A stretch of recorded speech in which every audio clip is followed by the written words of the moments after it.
Hello, wherever you are in the world, we are so glad that you joined us. I'm Christine Barnhart, your host for Supply Chain Unfiltered. This is where we provide a candid look at the challenges that supply chain professionals face and bring in forward thinkers and innovators to share their insights on the strategies, technologies, and collaborative efforts shaping the future of supply chain. So before we get started this morning or this afternoon, depending upon where you're located, take a few minutes and let us know where you're located by posting in the chat. So you might recognize the background. I am at home in Evansville, Indiana. And it was beautiful and sunny, but now it's all overcast and gray and dingy. And I don't know about you, but I am very much looking forward to like spring being like permanently sprung. So hopefully it is nice where you are if you're in North America. And if you're not in North America, well, I hope you're having a great day anyway. So tell me where you're from. And on that note, I'm going to go ahead and pull in our guest for today, Mr. Hello. Bennett Bishop. Welcome. How are you? I'm good. How about yourself? Doing very well. And where are you joining us from this morning, Bennett? I'm actually in Houston, Texas, but I live in Toledo, Ohio, where we're headquartered. Nice. Is it pretty in Houston today? It is very nice, actually. This is the right time of year to visit Houston. It's not as hot. Yeah, it's been great. I've been here a couple days. I like Houston in the winter. Yeah. Well, tell us a little bit about yourself and your role with ICE Industries. Yeah, so I've been with ICE 5 years now. I'm Director of Operations Finance, so I handle a fair amount of FP&A activities. I interact with KPIs and work directly with the CFO on kind of what's important and where we need to head strategically. And then a portion of my job there, I kind of fell into working with Smart Factory and some metrics on the floor on how to get better data. And what does ICE do? So we're roll forming and excuse me, we're a metal forming, a steel stamping and roll forming company. We have 6 plants. Well, we'll have 6 here shortly. We're opening a new one in Louisiana, but we have 3 in Ohio, 1 in Mississippi, 1 in Monterrey, Mexico, and another coming here. Monterrey. I've spent a lot of time in Monterrey when I was at Whirlpool. It's a great city. I love it. So before we get into like the heavy hitting questions, I'm going to say hi to a few people from the audience. Tammy, good morning from Columbus. I'm going to throw a big OH at you because this is predominantly an Ohio State house. So hopefully you're having fun there. Ooh, we've got Raul from Dubai. Thank you for joining us. And I'm going to butcher your name. So I'm just going to say hello, Paris, because I'm Safé, maybe. It's nice to have you guys join us this morning. So we always have a really eclectic group that joins Supply Chain Unfiltered, Bennett. So you just never know who you're going to run into here. So, but I'm super excited to have you join. Full disclosure to the audience, you are, by way of Nulogy's Mingo acquisition, a customer of Nulogy, correct? Correct. Awesome. So I just feel like, like we should put that out there. So what are the things that keep you and ICE Industries up at night? Like, and I think it's interesting that you're in finance, because so often we hear from plant managers or planning folks, but finance, like they want to know what's happening, right? Yeah, we want to know what's happening, and we really want to know what's real, right? So we want to make sure that the KPIs and the metrics that we're focusing on are actually impactful to the business to drive the financial metrics that you're trying to achieve, right? And if you have the wrong metrics, or if the data that is going into those is significantly skewed or can be manipulated, it's always in everybody's accidental nature to want to have good metrics or get good grades, right? Any plant manager or operations person. So you want to make sure that, your KPIs are aligned in a way that they actually are going to impact change in the way that you intend. Right. Because metrics drive behaviors and we don't want to drive the wrong ones.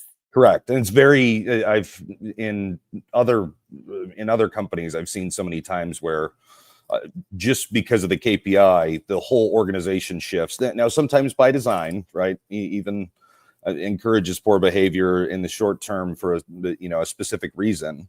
But in the long term, you really need to have the right goals, metrics, KPIs set in place that are trackable to be able to impact change. So what are those challenges for you right now? What are those things that keep you up at night? So each one of our locations is a little different depending on customers. We have a lot of stamping and a fair amount of roll forming as well. So it's a little different plant to plant. I think also working with different managerial staffs at each location and in different geographies also plays into, are we really tracking the right stuff and how is the stuff being used? And then always implementation and actually getting these, the data and metrics into actionable, scorecards or however you're going to drive accountability is always a large challenge, right? I think the way that people have done things for a long time is often very difficult to change. It's just something new. You mean habits are hard to break, Bennett? Yeah. Even our own. No, I get it totally. So, Yeah. I mean, given it sounds like a myriad of geographical kind of specific challenges, just different cultures and personalities and skill sets across your multiple manufacturing locations. I'd love to understand, how are you like leveraging a single technology like Smart Factory across your portfolio? Yeah. So this originally kind of came out of a need of, we were using paper to record production, and that was not the best way to do it. It was often inaccurate, not crazy inaccurate, but it was simple things, right? An operator that's, filling a bin is like, this is how many are in a bin, and they're going to fill that out. But if there's 10,000 in a bin, I doubt that every single time that we make 10,000, it's always going to be 10,000 in that bin, right? So Right.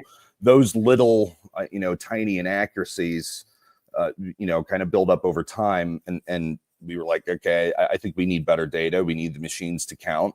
And we wanted a way to report on that so that we could see it. And furthermore, we also were looking for a solution that in real time, we could see, okay, is that machine doing what it's supposed to be doing? And is it ahead or behind, and why? Right. So here's what I heard there. One was the accuracy of the data that Yes. you were collecting, and the other was just the timing of that data. Because in my first role right out of college was in maintenance engineering more years ago than I'm going to care to comment on here. But we were paper records as well, right? Yeah. Like we might have a counter on the machine, but then somebody at the end of the shift looked at the machine and wrote it in a book, and then periodically somebody would go to the book, and then we might at the time key it into Lotus Notes, if that rings any bells for people. So it's interesting to me that a lot of companies, they're like, oh no, we're digital, because we put it in a spreadsheet right at the operator's desk. We don't wait, but it still isn't digital, right? Like it Yeah. still isn't real time. It still isn't coming directly off the machines. And simple. So we would exactly that. We have counters on all our machines. We can track all that stuff too. But if somebody writes down, they're like, is that a 5 or a 7? It's simple problems, right? When there's actually a system that's counting and recording the data, you can go back and look at the history and say, nope, I know exactly what that started at. I see every hit, or I see every part. You can go back and say, okay, this is how many, I know this is how many times the machine cycled. And I know that this is what was, either poke yoked and reported for scrap. So this is how many we made. Yeah. And you know what's interesting to me is I've listened to you speak before. You were gracious enough to come to an internal meeting that Nulogy had, is that one of the things that you discovered is like these little stoppages, little, it seems like micro waste and micro stoppages, but they really add up over time, don't they? Yeah. So when you think about a full shift of like, okay, 8 hours, and then you have a theoretical rate that, an operator, a team of operators, or a machine should be running at. And we have a phenomenal team of operators, and they do a great job. But there's little things that affect their day that, that either they don't have control over, or it's just these smaller things that actually wind up affecting, the time that they're running, right? Right. Everybody, if we want to get the most out of a however many hour shift, you don't always consider the amount of time that it takes to get to your machine or to go to lunch. That there's little things like that that you can tweak to say, okay, that this is these are things that you wouldn't normally think about that affect production. And there's small things like, okay, yep, we made these parts. Now we got to wait for the forklift to come and pick up material off the end of the line and give us a new empty pallet or whatever. And that is, that happens every couple minutes over the course of a shift. If you're waiting 30 seconds, a minute, 2 minutes for a forklift driver, that really adds up over the course of a shift in lost production. Wow. And I know Alex and Brian on the Smart Factory side were telling me about a success story where you achieved like 100% inventory accuracy at one of your plants. Can you dive into that a little bit? Because I mean, that as an old manufacturing girl, I'm like 100%, because like, I was a little shocked by that one too. There's always that was in it was in a portion, but I was very surprised to see that it was spot on. So wow. we came down to do a physical. I knew it was going to be close, but I was pretty surprised too. It was pretty incredible. So basically, you went down to do like a physical count, and the physical count was spot on. And Yeah, I'm assuming, we have a couple buildings in that facility, and on the main one where we began the implementation, it was earlier on. 100% came down. Everything was there that it said should be there, but that was purely great diligence by the team, making sure that they're doing everything that they needed to do, right, and making sure that the production that was coming out of the system was accurately reported every day. and so what, prior to Smart Factory, what would you have expected to find there? Um, those little count differences like we were talking about before, right? So the on our raw material, specifically like steel coming into the plant, we'll take steel, uncoil it, blanket, and then form it into a finished part. And on the coil steel side, it's okay, you're never going to get an exact perfect amount out of a coil every time. Right. That there's always going to be some inherent scrap on a head or a tail, and other things like that. And then you're also, every part isn't going to be good that comes off a line.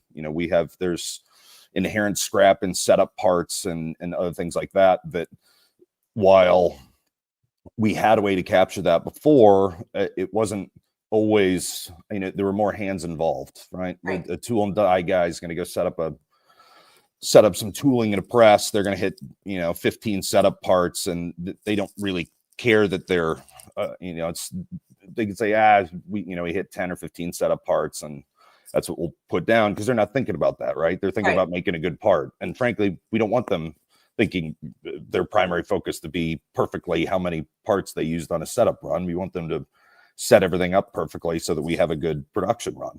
But with the system, we're able to capture that and say, okay, they're starting this, and they can see, and we also can see how many times the press or whatever machine cycled, and because of that, you're able to just have access to much better data. So in my assumption, like something that off the cuff for me here would be, because this is work I did previously, you would look and you're like, okay, across 2 or 3 shifts, second shift always takes more setup parts than first shift. and then you can dig into that and figure out why. So it helps you not just see what's happening, but actually drive continuous improvement. Am I thinking about that correctly?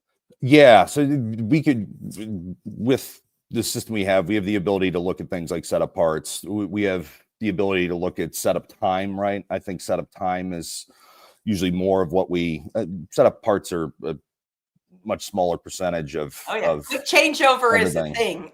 Yes, exactly. So we can look at those times, and we also, one thing that I really want to use now that we have this data, we need to get better at using that more to say, okay, with these setup times, with all of this, how do we use this to schedule better, to make sure that we're running the right length production runs to still meet demands, but also, okay, what is the right length of a run for the given demand that we have, and also given how long it takes to set up, and also given the actual efficiency that it runs at when we are running that part number. But we can do that at the part number level and also the machine level.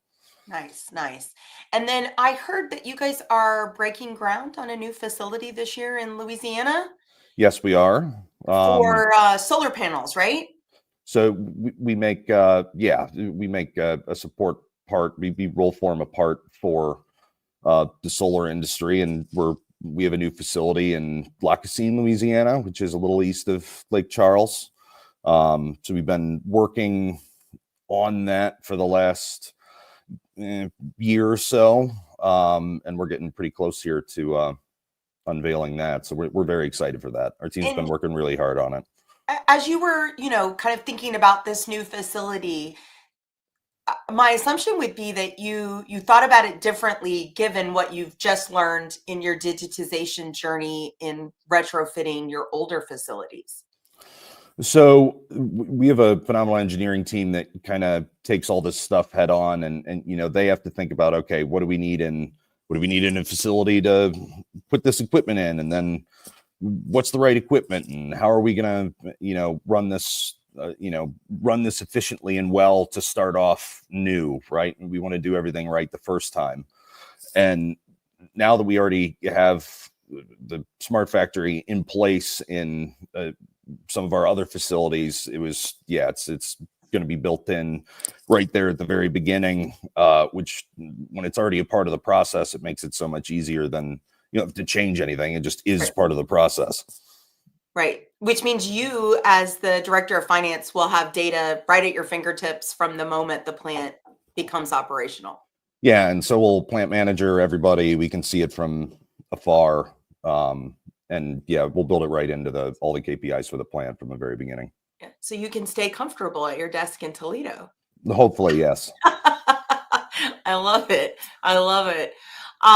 So, supply chain plays a part in delivering quality products to your customers. So how does your digitization and your inventory accuracy journey, how does it support your delivery of quality parts to your customers? So scheduling is important, right? That's very important. And schedule really dictates, if you don't have enough of something and you got to break into your schedule and mess something up, as you said, changeovers are real. That hurts. It creates overtime. It creates cost, but it also can, could impact delivery. We have a great team that schedules and works on that. So it's less of a concern for us because we've been doing it a long time. But in order to run a best in practice shop, you can always schedule a little better. Stuff's always going to break, right? Yeah, that's you're gonna have unplanned downtime. Yeah, but when your schedule is closer to being optimized to begin with, it is much easier to I got to throw in an extra shift here because we need some more production because something broke, than if you're already behind because you're scheduled so inefficiently, right? That's where you really start to get into problems. So, have your customers seen a difference in how you guys perform? I don't think they've seen, I don't think they've necessarily seen a direct improvement.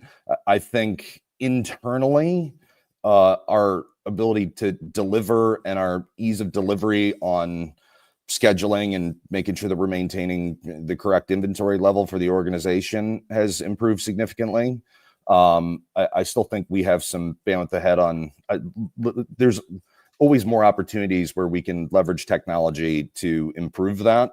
Some of them even within Smart Factory, there's still more that we can do in there that we're not at the moment, that we want to utilize, and there's opportunities that we haven't even seen yet. We're trying to use the form feature more to input information in there and really get anything that's on paper kind of stored in a system and documented with, because you can track a time and exactly when it was done and who did it and all those things digitally. And we have a lot of opportunity there to do that moving forward. Yeah, no. I mean, I love that. So like what's on the radar for ICE Industries? We talked about your new factory that comes online, but what else is coming up for you guys? So we love all work and new opportunities. We're happy to quote and look at anything. You can contact our sales team on our website. But no, I mean, our primary focus has been the new plant in Louisiana over the last year, 6 months primarily, and we've really been focused on that, and that's where our focus should have been for that period of time. But no, there's always some stuff in the fire, but yeah, we love new work as well.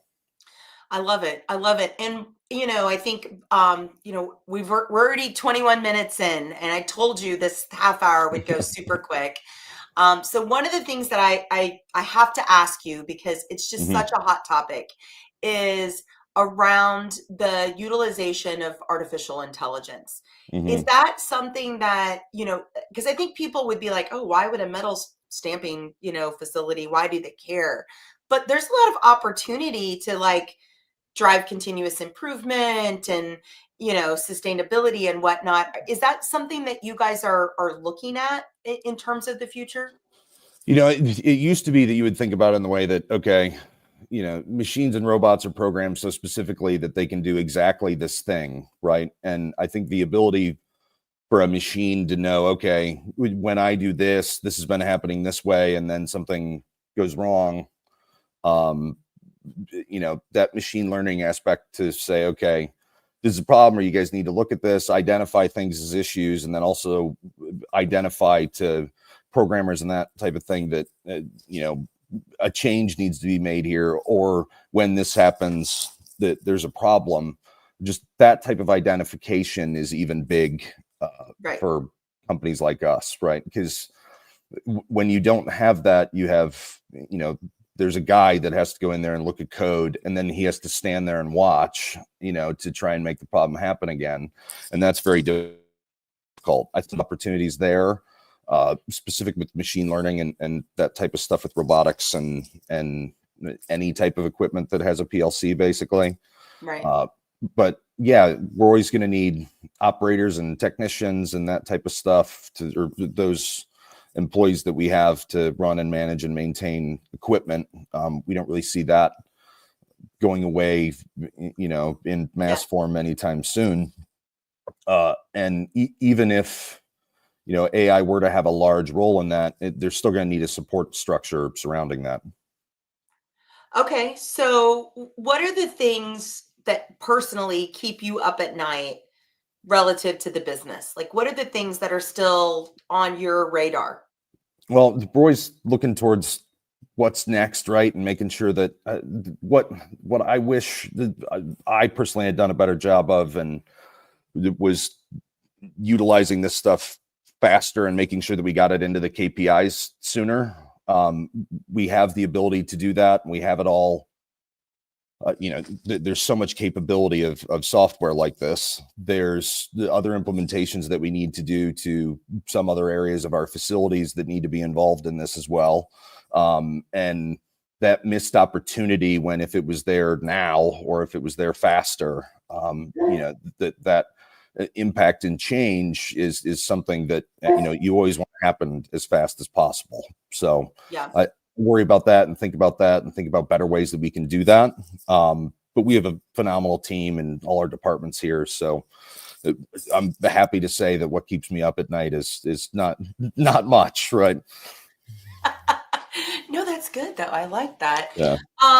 So I mean, you kind of alluded to this just now, but I want to like put a point on it. Like, what's your recommendation to people that are listening? Like, I think a lot of people they get overwhelmed. They're like, oh, I've got this huge, I've got multiple plants and geographies, and like, where do they start? Like if you were doing this over, what would you tell yourself?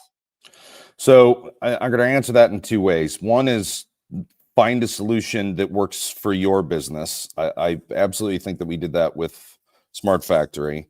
And you have to do that the sometimes hard way, which is Google and phone calls and demos, right? I Yeah. mean, you don't know who's out there or what the space is or what the differences are until you actually get out there and demo the stuff and ask the questions and talk to the people, because you can usually weed them out pretty fast as to what you're looking for.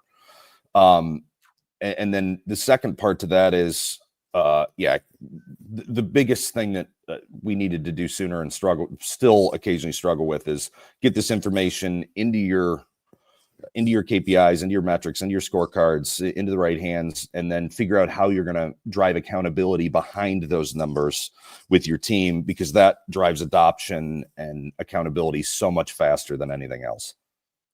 Okay. So I'm going to break this down. It's, first find a good partner. Yes. And then, like maybe you do a proof of concept. Maybe you do one piece of equipment or one Yeah. line.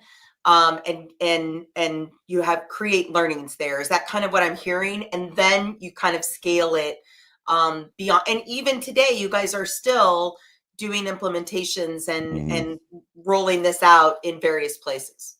Yep. And the faster you get it, the faster you get the data and the numbers into a daily huddle or a scorecard is vastly important. Okay, so you're utilizing this live data as part of your daily stand-up. So the plants will look at it as, okay, what were the downtimes yesterday? What was, what was our efficiency? Is there anything that's out of the norm? Why was, this line down longer than normal? But yeah, they'll use that in their morning meetings. In their war room? Yes, exactly. I told you I'm an old manufacturing girl, Bennett. Yeah. I remember those 7 a.m. Yes. Beatings, as it were, Mhm. at Yes. Whirlpool, going, why didn't second shift produce what they were supposed to? Yeah, absolutely. I love it. With the whole And then, plant sitting in a circle. yeah, no, and then trying to, like if I'm the day shift process engineer trying to figure out what the hell second shift messed up. And to your point, not like, not having the data that I could go in and look at to say, oh, like we had a changeover and we Yeah. struggled after that changeover, right? Like I do think, like for me, and I'm an engineer, I'm very data oriented. This speaks to me because you want to make database decisions. Yeah. Yeah. And you always want to have data to drive a decision, and figuring out what the best solution is for everybody to get the data is that initial step. And then you got to actually use it. Right. See it, understand it, and then apply the learning from it, right? Yeah. Yeah, I love it. Okay, so I am so appreciative of you being with us this morning. Of course. And I'm going to venture to guess there are folks that are either on the live version of this podcast now or that will come back and watch it later that are going to want to connect with you. They're going to want to ask you questions, especially given the fact that you have a finance, right? And I think we forget finance sometimes. So what's the best way to get with you? LinkedIn's great. I check it often. But yeah, they can get with me on LinkedIn. I'll try and get back with everybody. Yeah, I love it. I love it. For me, it's also LinkedIn. I mean, you can find me on the Nulogy website, but my spam filter might catch you. So I recommend LinkedIn. You can also find the Nulogy team at some upcoming events. So like personally, I'm going to be in Austin the end of the month. I'm super excited. Love Austin, great town. At the Canaxis Connections User Conference. And then in May, there are some of us that are going to be at the Gartner Supply Chain event in Orlando, which is always just a huge event. So you can find me out and about, as it were, or via LinkedIn. It sounds like LinkedIn is a good place to get with Bennett as well. And Bennett, if I get up to Sandusky this year, it's not that far from Toledo, right? No, it's not. And I'm a huge fan of Cedar Point, so it's likely I could just pop in and be like, hey, like, You let's could. do a plant tour. Let me know. I mean, I love it. I am. When I say I'm an old manufacturing girl at heart, it's like yeah, I love to go to in plants and see how people do things. So, Always. with that, we are at the bottom of the hour, and I would be remiss if I did not give a shout out to our show producer, Let's Talk Supply Chain, and encourage you to take a look at the wonderful work they're doing to build supply chain communities. And community is so important. If you're struggling to find a group of like-minded professionals where you can level up, network, learn about best practices from experts like Bennett and others, look no further. Sarah and her team at Let's Talk Supply Chain have created the Secret Society of Supply Chain to provide a safe space. They offer unique opportunities for everyone to connect and grow in 3 really action-packed areas. One is the supply chainers, the women in supply chain, which I just completed my first year in that cohort and loved it, and the creative room. So do yourself a favor and head over to the Secret Society of Supply Chain to explore which community was made for you. I also need to thank our show sponsor and my employer, Nulogy, an innovator in supply chain technology focused on decreasing the friction between suppliers and customers and manufacturers to the benefit of everyone through collaboration and synchronization and data visualization and continuous improvement.